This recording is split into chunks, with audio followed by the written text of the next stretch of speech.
Hi, I'm Govindh Jayaraman, and this is Paper Napkin Wisdom, episode 331. Thanks for joining us. Today, we explore the simple ideas that create meaningful shifts in how we lead, how we live, and how we see the world. Today's conversation begins with a sentence that's so quiet, so unassuming that you might almost overlook it. Always look for a glimmer of light.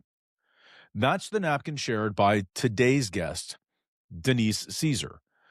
And what you'll discover as you listen is that this isn't a hopeful thought written from a distance.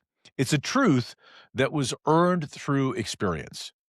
Denise's story is one of losing her voice, literally, and in the process, learning how to listen more deeply to intuition, to presence, and to subtle signals that tell us that we're still moving forward, even when progress feels invisible. As you listen, you may find yourself reflecting on moments when the path wasn't clear to you, when the breakthrough didn't arrive all at once, and when the only thing available was the next small step. So I invite you to stay open, to notice what resonates, and to consider this question as we begin. What glimmer of light might already be present if you slow down long enough just to see it? Let's listen in to my conversation with Denise. Denise Cesare, welcome to Paper Napkin Wisdom. I'm excited to have you here today. I'm so happy to be here today and to be together. Yes, thank you. Yeah.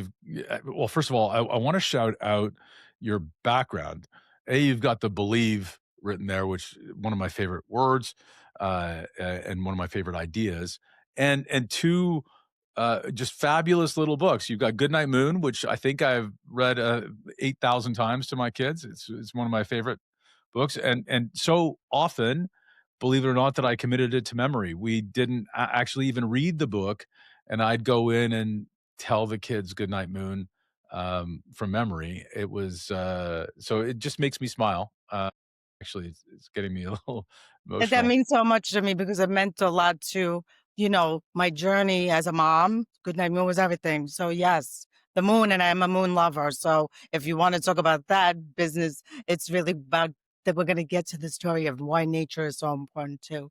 So yeah, Yeah, good. yeah. So that and Curious George. So Yes. look at you. You're just it's some of my favorites. But anyway, Good Night Mood. My youngest is now 15, so they're a long time from the time that they would tolerate their dad sitting at their bedside, um, telling them the Good Night Moon story. But anyway, it makes me smile. So thank you Thank for you. that gift to start our story today. You shared a great paper napkin with me, which is, I think aligned with Goodnight Moon. And it says, always look for a glimmer of light. Why did you share Mhm. that with? Okay, so but I don't know if we want to start talking about my story, but I had some things that have happened to me over the course of the past 20 years or so. In 2006, I lost my voice in a car accident, and I have a condition called spasmodic dysphonia. So the dark time. So when people have moments in their life that are really dark, I now tell people this is my journey, sharing with people that no matter how dark it is, you always have to look for the light, even if it's like a mustard seed, whatever it may be. If you look for the light, you can get through it. So I think that's an interesting connection to Goodnight Moon.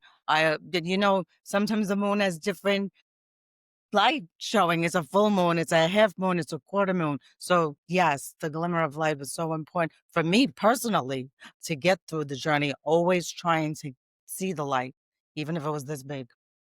Yeah, well, let's start. What was going on back in pre 2006? Mhm. What was your day to day life like? So before 2006, well, of course, I became a mom, but prior to that, I've been a speech language pathologist for over 25 years. So working with students and having that population of students who have special needs and having to shine their light in the world. So that was my journey. Being a speech language pathologist, how ironic that I should lose my voice in 2006, the having a job where you use your voice mainly to not just communicate, but to teach and present and do, sessions and lessons. So that was something very life, not just changing, altering. And I still don't have my voice. I go for injections to speak. I just went last week back to New York to get the injections. So it's an ongoing reminder that right now I'm in a good voice phase. It could be a little bit breathy right now, but I have a journey. Every 4 months I have to go for injections, vocal injections to speak. Wow. So I have this fundamental belief that we are our best in the world and we are for others what we need for ourselves. And how interesting is it that you helped people form their speech, and today, following this catastrophic accident, you were in a position where you needed that help. Hmm. How did So that it's feel it at the it time? feel what it felt like. So, if you rewind to it, so the accident happened. Luckily, no one else was injured, and it wasn't. I was the only one that was really injured, thank goodness. But it didn't happen instantly. My voice being lost, so it was more of a traumatic. God, because it's neurological. The condition I have is neurological, but having that happen slowly, and then all of a sudden not being able to actually I didn't have a voice for 5 years, I didn't tell you that. So, the Botox happened 2011, I was 5 years without a voice in the world. Wow. So, that was something deep and dark, and when I talk about looking for glimmers of light, I had to look not even just daily, sometimes hourly to find the get out of the darkness. And always tell people at that time, my son was 6 years old when that happened. I always tell people I thought it was him that saved me, that kept me going, that was my reason to stay here. I, I kind of all this revelation that has come across with me is that no, as much as I love him with all my heart, it was really my self love and me journeying and looking for the light that saved me. I wanted to believe that it was someone else, but when I dug deep, it was me who saved me It's because of myself. sometimes easier to believe it's someone else, isn't it? Like, I Exactly. think Yeah, exactly. I wanted to believe I was staying here for him, but everything that I did talking about the glimmer, everything I did was self-love, and I didn't realize it at the time, so that's a big component of everything I do with the book that we'll may talk about in a little bit. yeah. I really wonder about that, you talk about looking for the glimmer of light and, um, in my entrepreneurial and personal journey, I've had really dark periods, and in those dark periods, I remember one time talking to somebody, and I said that it felt like I was in a ditch, and I was in a dungeon in the basement, and they were saying, "Look for the light." I said, "There's no light. There's nothing here." And then I remember reading something. I don't know what I read. I don't know where it came from, Denise, but it was something like, "Don't look for the light. The light doesn't exist. You're the light." When you realize there's a point at which you realize that you're the light. There is Mhm. no light at the end of the tunnel. It is a mirror, and the Yeah. mirror is showing you. And if you look for it, it's there. If you I love don't that look so for it, it's much. not there, I right? think that is amazing, like the moon, right? Right. Like the moon, right? So is that you are the light. You are the light. I love that. But when Yeah. I say look for the glimmer, you have to have tools to get out of that dark place. So when I say glimmer of light, you have to do something to find your light because it could be you don't know where it is. That's so another thing that I mean about that. Looking for the light to see inside yourself, maybe. That's right. So you quite literally rediscovered your voice, had a Mm, new voice, and I'm sure it's a new voice, right? It's probably not the same as it was before. exactly. Um, and so you rediscovered your voice 5 years after your injury, after your accident. Mhm. Catastrophic accident happens in 2006, 2011. 5 years later, you discover this treatment and you find your voice. what's the f what's the first thing you say? What like, how does that even I mean, I can't even imagine what that's like. So let's rewind to the not having the voice, right? So that journey, like I talk about my son. So he was 6, but he was intuitive with me. He understood me. He knew what I was saying. So that was something. But you're right. What was the first thing? So I actually worked those 5 years. I had to fight like heck to keep my position, and I had to even recognize myself. Not even did I recognize myself, I diagnosed myself. That's another whole story, because not everyone's saying it's all different things, and that's another thing about finding the light is trusting your intuition. So fast forward to finding the right doctor. It was 5 years I didn't do it because I knew too much, sometimes knowledge is power, but I also knew more about the science of doing the Botox that I do to talk. So when it's funny because I couldn't go through drive-throughs, simple things that when you didn't have your voice that sound very, trivial, but I couldn't speak. I couldn't project into a drive-through. But the first thing that comes to my mind that happened when came and I drove through the drive-through, and there was a beautiful friend behind me, seeing me talking to that microphone, clapping. So that's something that just came to me. I don't know why. That's a moment that just popped up, that she was cheering for me because all those years I struggled. I would have to then write it on a paper, maybe on a paper napkin, what my order was. Right. So yeah. So But what isn't it always interesting? It's always and one of the things that I was curious about, was it a big thing or was it a small thing that you noticed when you what would pop into your unconscious when I asked you that question? Because it it tends to be the little things, isn't it, Denise? It is those things that we take for granted.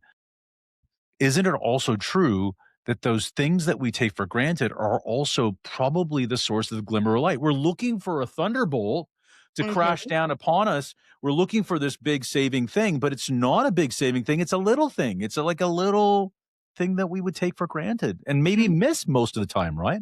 Exactly, exactly. You want your coffee, but you can't tell them. Yeah. Yes, exactly. Right. So I Right. love that, yeah. So let's talk about what you did with so you're 2006, you're you're you're trusting your intuition, you're finding the glimmer of light, you're looking for the glimmer of light. Your son is your reason, yeah, at least to yourself at that moment. You're telling Mhm, yourself that story, which is mhm, at least helping you move. And I'm a big fan of telling yourself anything you need to tell yourself to move. Like, just it doesn't matter what it is. It doesn't matter. Make believe, like pretend it's somebody else. Great, pretend it. All in, right? Um, but uh, that trusting your intuition. So somewhere along that way, you were probably told you're never going to speak again. Ha! That's funny that you say that, okay? So, the reason I didn't do the Botox for 5 years is because, of course, like I said, I diagnosed myself, and then I found a doctor that told me I should never work again, and I should just give up. I should do Botox, though, but I shouldn't do anything else, and thank my intuition for running as fast as I could away from that because not only the science behind the injection, he would have given me way too much and atrophied my vocal folds. And my instinct to him was, oh no, I need to work with my students. You're not stopping me from that. Look at what he would have stopped. That may have been the end of it if I would have listened to that. I know that sounds sad what I'm saying. That was the dungeon for me. If I would have listened to that, I may not even be here maybe. That's yeah, because he would have took everything away from me, stripping and whatever. So I tell your listeners, trust your instinct because it's very, very on point and don't let anyone convince you otherwise. Yeah. So you trust your instinct and found the right doctor. So I 5 don't want years to make this a bash. I gotta tell you, 5 years later, I found the right doctor. It took 5 5 years years. later, right? So, yeah, you hunted for a long time before you found that person. Mm. So, let me ask you, you know, and I don't want to beat up on medicine because my brother's a doctor, my sister in law's a doctor. There are some really great and special doctors out there who really understand care, Mhm, and and it's easy to project a lot of stuff on doctors. But I mhm. think what you're saying is you needed for someone, and here's the interesting: you couldn't speak, you couldn't advocate, you couldn't project, but you needed someone to hear you. And you had to find the right partner, right? And it's like anything else. We have to find the right partner in our recovery journey, and it has to feel right. And if it doesn't feel right, it probably isn't. Isn't that true? So true, and like you just said, it's that thing about that thank goodness now I found an angel doctor, right? There are angel doctors. There are doctors that understand and really patient care is everything, and patient, advocacy and all of that. It's just that sometimes this disorder that I have, spasmodic dysphonia, it's really known, but a lot of people don't know. So, there's a lot of what's the word? Confusion, but I wasn't confused because I studied. I'm a speech language pathologist, so I studied all of this. So sometimes knowledge is power, and that's how I got away from him too. Not that I didn't even think that he was even thinking he was doing the wrong thing. That's another thing I want to say. He probably didn't, he probably thought he was giving me the best advice. I could go on disability. He thought he was giving me the best, but that wasn't for me. That wasn't Yeah, the best that wasn't caring for you. for me. That was Exactly. maybe caring for the symptom, and that's Exactly. sometimes the challenge for most doctors today is that they have to make a choice to spend time with the patient. They're so overwhelmed with their patient loads that they're literally flying through people, and it takes a special person to stop, look, look for the glimmer of light within you and say, "Hey." So it's almost like when you're looking for your glimmer of light, you need to surround yourself with people who notice yours. And that's a really important part of it too, isn't it? Yes, exactly. Uh, really that connection, it's like a connection, right? It's an energetic connection and it's very important and special. That doesn't happen with everyone. And I'm actually going through some kind of transformation about that because the doctor that I've gone to for the past six, 16 years, um, I moved, right? So I go back and forth now. Is that cohesive at the moment? I'm not leaving him. And he tells me, "Oh, you could find."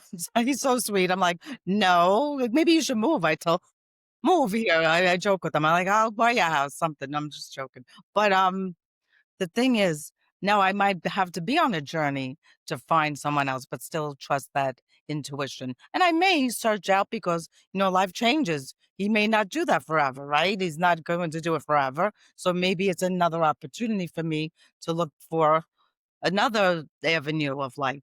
So that's another thing I want to say. Sometimes things change, and how do you move with that change? So that's important too. So, for people listening, and I think it's relevant to your story, especially where we're going to go next, is what is spasmodic dysphonia? Phonia. So it's a spasming of the vocal folds. There are two different types. There's abductor, adductor. I don't want to get too sciencey, but if I tell it in layman's terms, I have spasms of my vocal cords. And so that means that the air, we speak on breath support, the sound gets strangled and choked and it can't come out. So then you can't say sounds, phonate, nothing. It's like almost like you're choking on your words. So that's what that condition is. And it's neurological. And not everyone is blessed for Botox to work effectively. See, I knew what I needed because I was lucky to say, no, you can't do a high dose. You have to start low and slow because then you'll atrophy my vocal cords. So it is a condition, a neurological condition that affects your vocal cords. And it doesn't happen until you're actually trying to speak, right? So when you're trying to activate your vocal cords, that's when they spasm Hmm. because neurologically there is a misfiring, and that Hmm. misfiring causes them to spasm, which Hmm. then seizes them so that you are unable to expel air and euphoniate and use your words, right? This is what they believe, they don't it's really a mystery disease, mystery. condition, but that you're correct. It's a misfiring of the signal from the brain to make the vocal folds work, and then they spasm, and we speak on respiration, so the air cannot come out. So yeah, so you're Okay, not a so you go through this 5-year journey to mm, find your voice again. mm, Not just so that you can order drive-through anymore. no. You probably have a few other ulterior motives than just ordering drive-through. Although, if you listen to my Starbucks addicted daughter, that's probably the highest and greatest reason to project your voice. So Mhm, let's go beyond that, though. mhm. You rediscover your voice, you harness it, and you do something remarkable with it. You take advantage of this opportunity in a different way than you have your entire life. You tell us the story. What do you do next? So the 5 we can't forget about those 5 years because being not being able to talk changed things in my mind and my creative thoughts and a lot of different things that were stirring and brewing around in me because you really couldn't shut me up even though I didn't physically have a clear, audible voice. And I did still work. I fought to work. I got accommodations because I had to wrap my own head around that I had a disability, and I do have a disability. It is a disability, and my students had a disability, and it made us so much more connected than ever. And it was just such a learning experience for me with them that we were so even connected even more. So those 5 years was the journey of creation going on in my head and learning how to do things differently because I got the accommodations. I had to use a microphone. The kids were laughing. I was like Madonna at the time with the Vogue, with the little microphone in front of my face. Funny. Or, we would have to have things that have speech to text or do things that work different. And I remember one story that really touches my heart. I had one student who had no voice, and then finally we worked, when I did have my voice and we worked and she got her voice back, she got her voice and she was able to speak. But when I got my voice back with the Botox, she was like, "Oh, I want that other voice. I love that voice so much." So they did not judge. That's a very important thing to talk about here. The children with their innocent hearts and minds and spirit did not judge me. The parents, the teachers, the administration, judges, the children did not judge me ever. So I wanna say something about that. Shout out to the the the the spirit of children. They did not judge me, and she wanted the other voice. That was hilarious. Yeah, it's amazing, right? But yes, And you have a because natural she loved tendency, she loved Denise. I have to say she loved me for me. She loved me for what I brought to her. It didn't matter my voice. So that was something I have to say. Yeah, I think it's really powerful. But I also want to point out that you have this persistent. Uh, there's a pattern in our conversation, Denise, already that every time something happens, you are very clear that it's happened for you, and you're not moving past the blessings of the moment, like the opportunities of the moment. Like, for example, the children didn't judge me. This girl loved me for who I was. They saw me for who they are, and I believe that these are things that you've carried forward in your work. This is what has made you who you are, and your ability to pick up these things that have happened for you amidst and amongst the challenge Mhm. is really formidable. Is that something you've noticed about yourself, or is that something? It's come to light, as this journey keeps progressing, that it just keeps showing up that, I've taken these things and made them gifts as opposed to turning them into, not something that's good for me. I've turned them around and made them even serve a bigger passion and purpose. Yeah, I have to say I recognize that more and more every day recently. I don't know what's happening. The universe is just showing up more and more because I think when you this energetic fields, when you keep giving it out, it just all those not that it wasn't and I noticed it coming back to me, but it's really coming back so strongly at the moment. That's great. The other thing that I think is really interesting about what you just shared was well, and you said this earlier on. You said Not being able to speak was an opportunity. Those were your exact words. I think that, again, that's looking for the glimmer of light, and I think that you have really, embraced this idea, all the way through. So what did that do for you? What did I'm not trying to skirt past the 5 years because I think that's really seminally important. However, what did that do for you? What How did you use all of that opportunity? And I think a lot of people miss opportunity because, I think Thomas Jefferson said it, people miss opportunity because it's dressed in overalls and looks like work. And y you you didn't miss it when opportunity knocked. So what did you do with it? So I actually get so 2011, I get my voice back. So now I'm still fighting. It's still a fight. Because I had to still try to keep my job. I was still always continuous fighting, but I didn't give up. Then I just kept going, and it just kept getting better. But during that time, before the book, before Moments in Motion with Love, that's a big story. That we'll know about a 360 how this all came together. It was really something. So I started thinking of different things. I have a swimwear travel company called Fits Everybody to a T. And it was back then, I was creating that even before the book because I was all about feeling good in your body and the skin you're in and loving yourself and loving the planet and just being, just, I think it was some kind of like cathartic thing that I just started thinking about in my mind to create.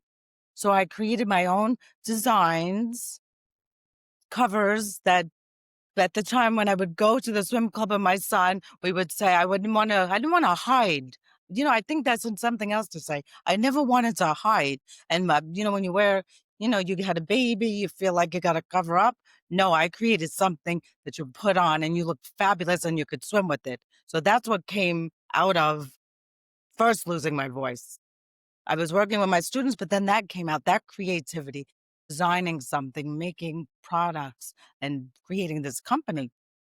But then, I was still working. So it was that by the time that idea was in my mind, 2012, 13, things take time. Like you said, you got to put on the overalls and giddy up. So that didn't happen right away. So 2017, the company was formed and I'm still working with the children. And that's all. It's better because now I'm not going to say I'm powerful, but I am empowered.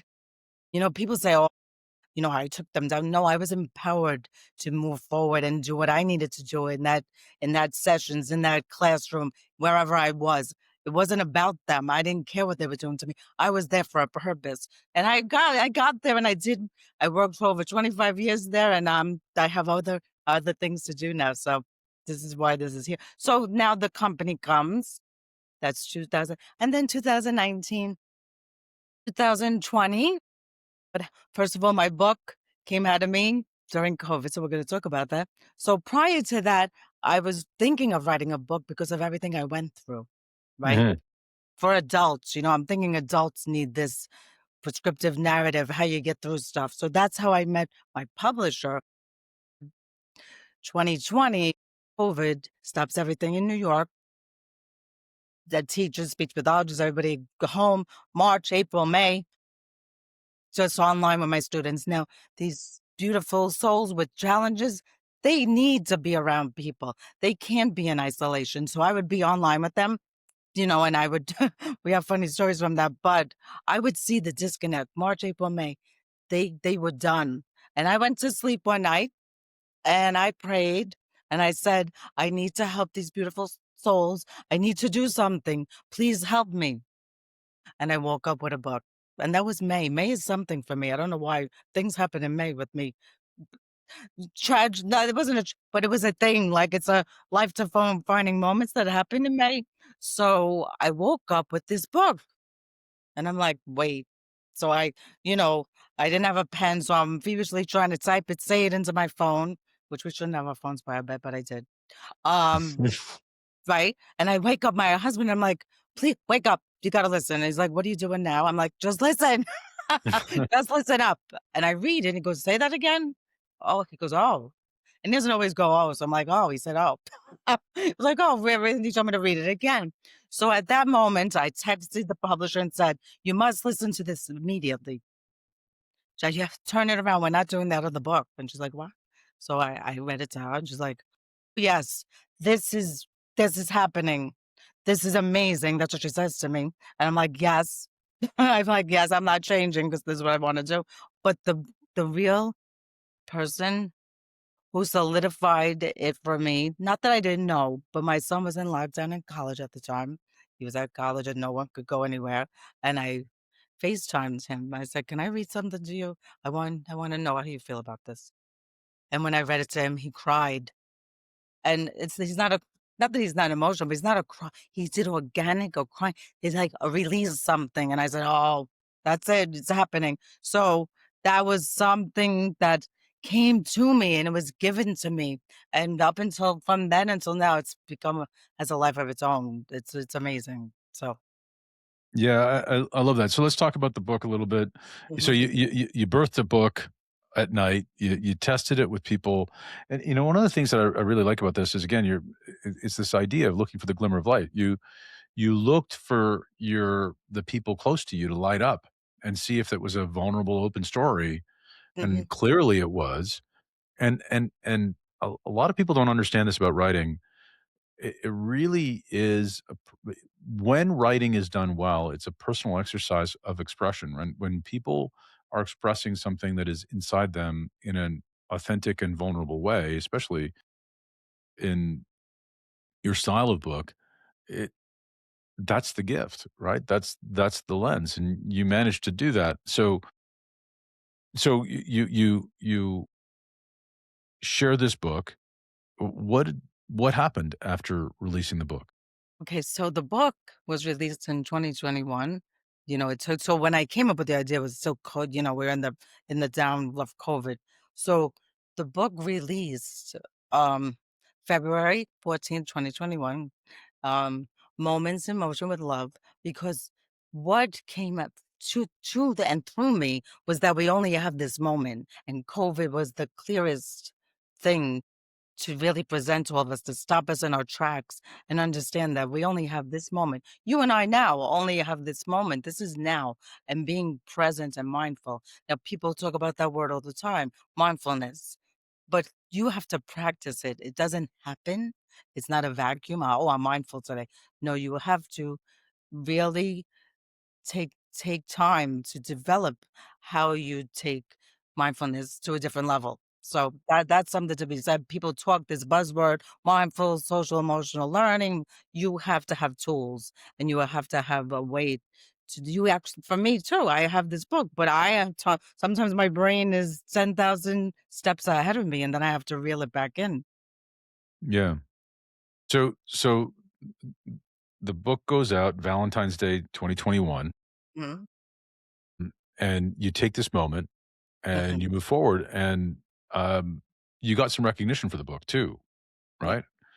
Oh, yeah, so many great people, well, it's not even about the recognition to me is when I hand it to someone and they break down and cry, and not that I want people crying, but it's doing its job, it's opening up feelings and seeing inside yourself, because this book is not just people think it's a children's book, and yes, there's educational features and components to it, because that's who I am, that's, part of my makeup, having education in it, because I even have a glossary at the end of the book. I don't know if you have a copy, but I will get you one if you don't. I would definitely get you one. You have to let me know how to get it to you. And there's education in there, but we all need education, but this book is all about self-love, love of each other, and love of our planet, and all of these things coming together. It's just a journey of healing your inner child. So that's what I believe this book has done. That's great, and you got some recognition by the Ryan Seacrest Foundation as well. Yes, so they're a beautiful foundation, and I was there a couple of times. I was even virtually recently with them, but they really saw the the benefit of how this book, these children are in a hospital, and like I told you before, the children's spirit is way beyond. so strong, and they're just so happy to have someone there. They know how to be in the moment, and so I brought the book there a couple of times, and they just loved it, and I loved being there. But what developed from this book is a program called Yoga Motions with Love, where every page of the book is a movement or a moment. But what I developed was that it could be done in a seat, in a chair, in a bed. It's for everyone. You know how I said fits everybody to a T? It's funny how everything comes together. It's about everyone incorporating all of us because some people can't go the whole gamut of what yoga is, but they can do a little bit. So it is amazing. It's amazing. Yeah, so I do believe that growth is about subtraction and not about addition. When we focus on contribution, profit follows, but really it's about, becoming who you really are. And um, for those of you who don't know Goodnight Moon, the story is really a goodnight story where first of all you describe a room and then you say good night to each element. So good night moon, good night room, good night the cow jump over the moon, good night light in the red balloon. And I think uh, the fact that you carried that light all the way through your story is profound. And you realized through your work that you've become the light. And I think that's even more powerful. And the fact that you've given that to so many children and now through your book to so many more is powerful. So thank you for being a light for so many, Denise. I want to thank you because light begets light. You have the light, so you see the light in me, and I see the light in you. And thank you for recognizing that. I want to be grateful and thankful to That's you for great. that. That's So I amazing. want to evoke a great story. A great guest of our show gave us a napkin 11 years ago.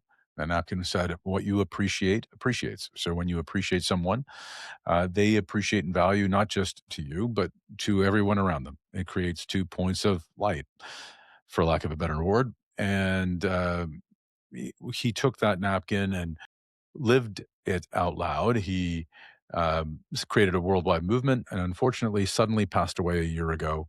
His name was John Rulin. And to carry on his legacy, what we have done ever since that day is ask each guest to honor this idea and him uh, to immortal, it's just sort of like to create some legacy and momentum around that idea, to shout out someone. So, who would you like to shout out today? Can you read it? I need to have that. You have to get it to me. Can you read it to me again? I want to really put What it you appreciate appreciates. to appreciate. Wow, that's big. So I'm going to say my publisher. I know that sounds silly, but she is a woman who has a heart of gold. Her name's Jen, Inspired Girl Enterprise, and she appreciates all of her authors, and she is just a light. So I'm going to shout out to her. I hope That's she wonderful. I hope she hears this. Jen Toomey Young. I could say that, right? Inspired Absolutely. Enterprise. She is a light, and I love her. That's wonderful. That's great. Well, thanks for joining me. Thank you so much. As we wrap up today's conversation, I want to invite you to sit with Denise's napkin just a little longer. Always look for a glimmer of light, not the kind that arrives with certainty, not the kind that solves everything at once, but the kind that quietly reminds you you're still here, you're still moving, and something meaningful is unfolding, even if you can't see the whole shape of it yet. Denise's story is a powerful reminder that resilience isn't about pushing harder, it's about listening more deeply, trusting intuition, and choosing self love, especially in the moments when no one else sees or feels or can do that for you. So, as you head into the rest of your day, here's a simple invitation: notice one small glimmer, name it, and appreciate it. Feel it, because what you appreciate appreciates. If this episode resonated for you, take a moment to subscribe, leave a review, or share it with someone who might need a quiet reminder that light doesn't have to be loud to be real. And if you're up for it, jot your takeaway on a paper napkin and share it with the hashtag Paper Napkin Wisdom. I'd love to see what stood out for you. Until next time, remember, one idea, one napkin, one shift, and make it a great day.